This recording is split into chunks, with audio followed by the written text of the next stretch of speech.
అందరికీ నమస్కారం అండి.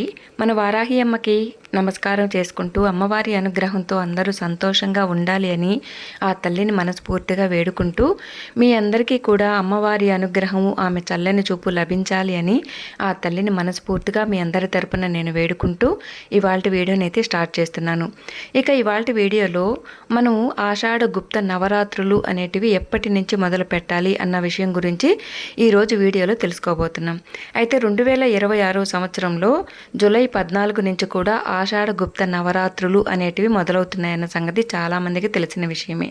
అయితే జూలై 14వ తేదీ ఏ సమయం నుంచి వారాహి అమ్మవారిని పూజించటం మొదలు పెట్టాలి అంటే జూలై 14వ తేదీ సాయంత్రం సమయంలో ఎవరైతే అమ్మవారిని పూజించాలి అనుకుంటారో, అంటే కొంతమందికి ఉదయం సమయంలో కుదరలేదు అనుకున్న వాళ్ళు సాయంత్రం సమయంలో అమ్మవారిని పూజించుకుంటూ ఉంటారు.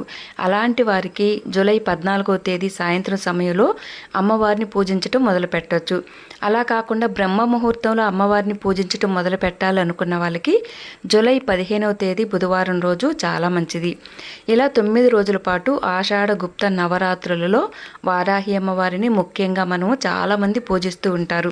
అయితే ఎందుకు ఇలా అమ్మవారిని గుప్తంగా పూజిస్తారు అంటే ఇక్కడ మనం తెలుసుకోవాల్సిన విషయం ఏంటంటే గుప్త నవరాత్రులు అంటే రహస్యంగా చేసే పూజలు అన్నమాట. గుప్త అంటే రహస్యం అని ఒక అర్థం కాబట్టి ఈ ఆషాఢ మాసంలో వచ్చే 9 రోజులని గుప్త నవరాత్రులు అని అంటారనమాట. ఆషాఢ గుప్త నవరాత్రులు అంటే హిందూ సాంప్రదాయంలో అత్యంత శక్తివంతమైన రహస్యంగా పూజించే 9 రోజులు. అంటే సాధారణంగా మనకు దసరా సమయంలో వచ్చే శరన్నవరాత్రులు, మార్చి ఏప్రిల్ నెలల్లో వచ్చే చైత్ర నవరాత్రులు బాగా తెలుసు. కానీ ఒక సంవత్సరంలో మొత్తం 4 నవరాత్రులు వస్తూ ఉంటాయి. వాటిలో ఒకటి ఈ ఆషాఢ గుప్త నవరాత్రులు.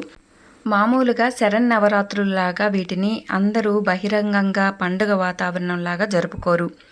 సాధారణంగా సాధకులు, మంత్రోపాసకులు, తాంత్రికులు తమ ఆధ్యాత్మిక శక్తిని పెంచుకోవటానికి వీటిని చాలా రహస్యంగా ఏకాంతంగా అమ్మవారిని పూజిస్తూ ఉంటారు. కాబట్టి అందుకే వీటిని గుప్త నవరాత్రులు అనే పేరు వచ్చిందనమాట.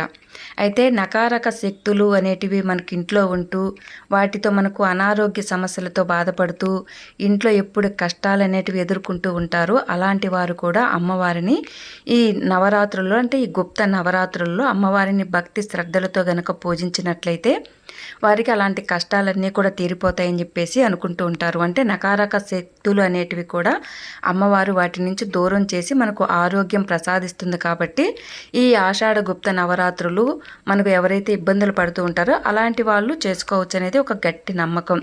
కాబట్టి ఆషాఢ గుప్త నవరాత్రులు ఎవరైతే చేయాలని నిశ్చయించుకుంటారో అలాంటి వారు జూలై 14వ తేదీ సాయంత్రం సమయం నుంచి స్టార్ట్ చేయొచ్చు. లేదనుకుంటే జూలై 15వ తేదీ బుధవారం రోజు ఉదయం ఏకోజామున బ్రహ్మ ముహూర్తం నుంచి అయినా స్టార్ట్ చేయొచ్చు అనమాట. ఈ విధంగా అమ్మవారిని భక్తి శ్రద్ధలతో గనక గుప్తంగా పూజించినట్లయితే ఎలాంటి కష్టాలైనా కూడా తొలగిపోతాయి.